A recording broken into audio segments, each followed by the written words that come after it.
Running a VBA procedure shows you the code's end result, but it doesn't necessarily show you how the code arrived at that result.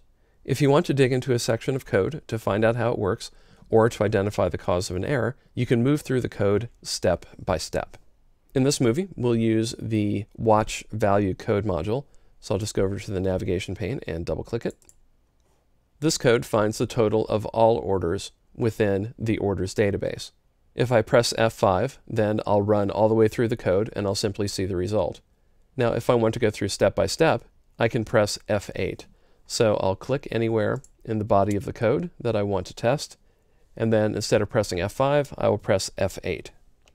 When I do, Access highlights the first line, then it skips over the variable declarations, and it goes to the assignment of setting the current total variable to 0.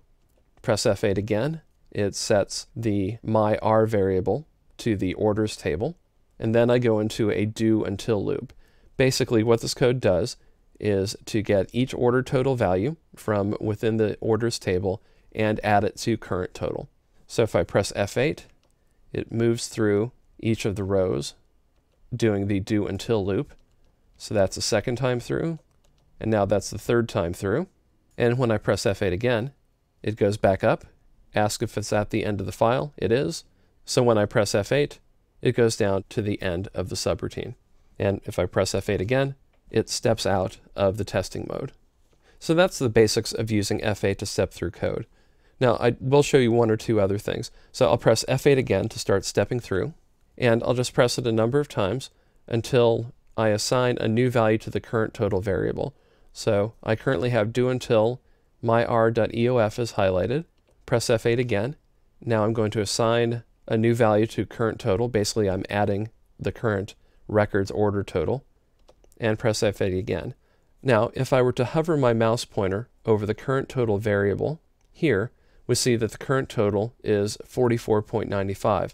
So that's a great way of checking what a value is within a subroutine as you go along. Just hover your mouse pointer over it. Now, there are two other ways that you can move through your code, and both of those deal with having any nested subroutines. So let's say, for example, that you have one subroutine and you call another subroutine. Two things that you can do are step over that subroutine or step out of it once you're inside of it.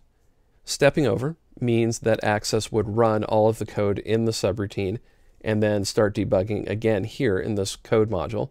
Step out would indicate that you are already in a subroutine that is called by another subroutine, in other words, something that is nested, and you want to run the rest of the code, and when you get back here, start going step by step.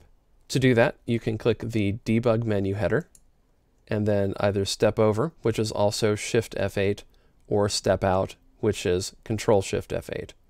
In this case, I don't have any nested subroutines, so I won't demonstrate, but I just want you to know that those options are there.